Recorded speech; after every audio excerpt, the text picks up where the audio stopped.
सन 1494 ईस्वी में तुर्कमान कबीले से आए कारा के सुल्तान कुली को बहमनी सुल्तान मोहम्मद शाह लश्करी ने सिर्फ कुतुबुल मुल्क का ओहदा ही नहीं दिया, तेलंगाना का तरफदार भी बना दिया, गोलकुंडा की जागीरदारी भी दे दी। सुल्तान कुली एक बहादुर सैनिक था, योग्य शासक था, कुशल भवन निर्माता था।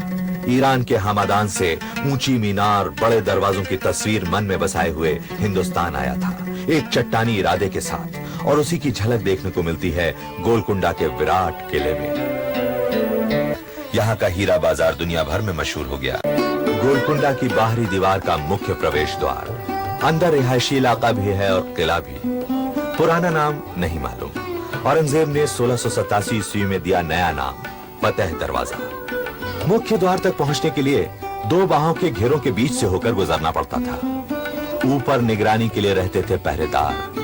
बाहरी दीवार का घेरा 6 किलोमीटर, 87 बुर्ज, 8 दरवाजे।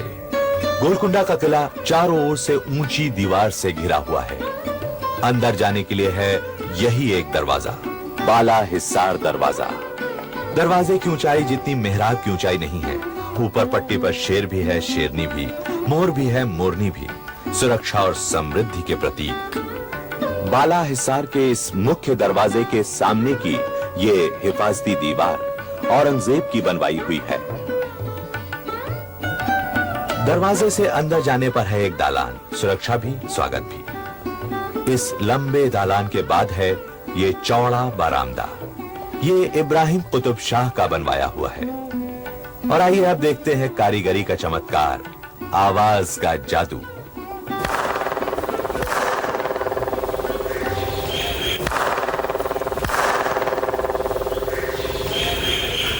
आवाज का ये इशारा 435 फीट दूर उस बारादरी पर साफ साफ सुना जा सकता है।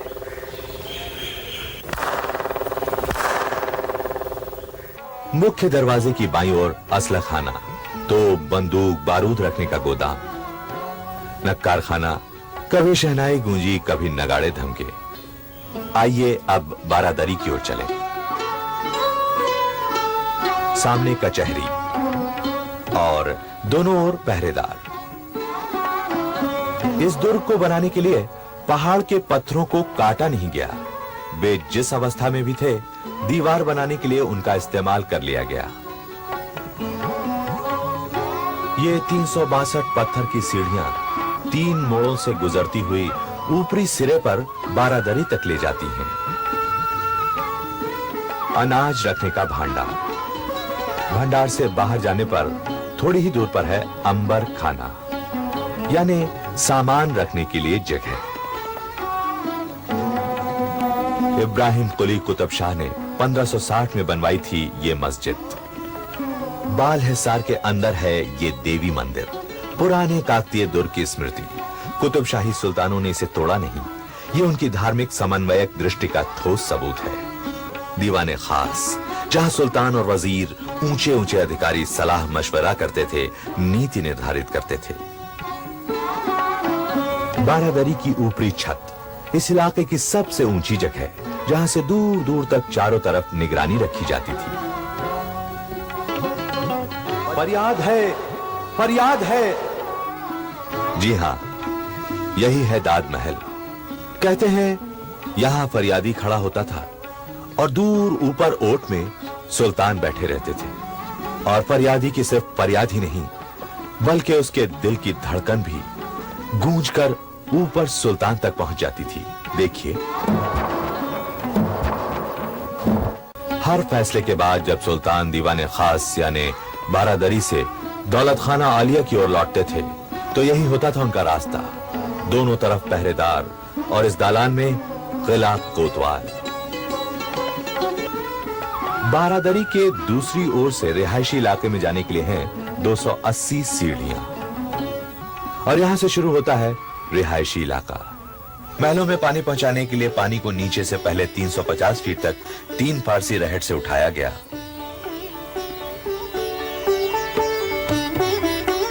फिर मिट्टी के पाइपों से हर मंजिल पर पानी मुहैया करा दिया गया।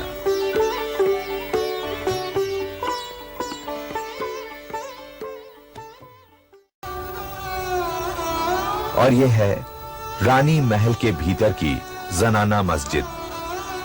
हरम में रहने वाली बेगमों शहजादियों के लिए छत पर यह खूबसूरत बागीचा बनवाया गया था। 5 फव्वारे थे यहाँ और दुनिया भर से चुन चुन कर बेशुमार फूल लाकर यहाँ लगाए गए थे। ये था शाही हम्माम, जहां कभी सिर्फ रानियां महारानियां स्नान करती थीं।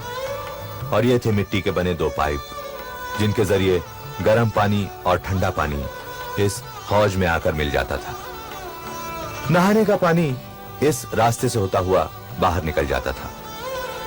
यानी ये था तुर्की हम्माम। सिंगार कोठा, मेहंदी, काजल, संदल, मिस्सी और खुशबूदार तेल की मिली जुली खुशबू फजाओं में बिखरी रहती थी। बेगमें यहां साज सिंगार करती थी। कभी इसे रानी महल कहा गया, कभी रंग महल। हरम था, हजारों बेगमें शहजादियां रहती थी यहां। बेशकीमती लिबास थे, जेवर थे, लजीज खाने थे। यह है खिलवत, सुल्तान का ख्वाबगाह। यहां सुल्तान और कोई नहीं, सिर्फ सुल्तान रहते थे।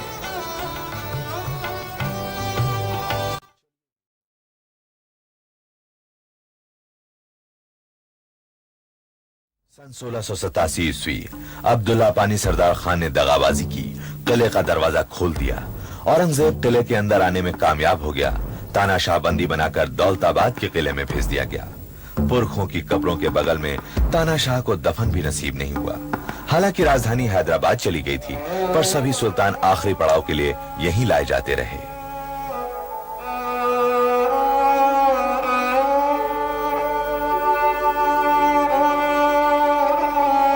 मुगलिया गोले बारूद ने हिफाजती दीवारों को, ऊंचे बुर्जों को, नाजुक महलों को मिट्टी में मिला दिया। छत के बागीचों को उजाड़ दिया। अब तो न महल हैं, न हम्माम, न झरोखे, न दरवाजे।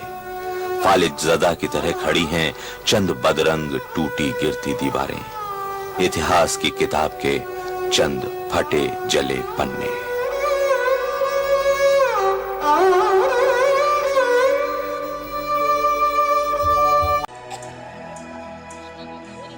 एक गुलशन था जलवानुमा इस जगह, रंगो जिसकी दुनिया में मशहूर थी। एक गुलशन था जलवानुमा इस जगह, रंगो जिसकी दुनिया में मशहूर थी। बेगमों की हंसी गूंजती थी यहाँ, शाह की शान शौकत भी भरपूर थी।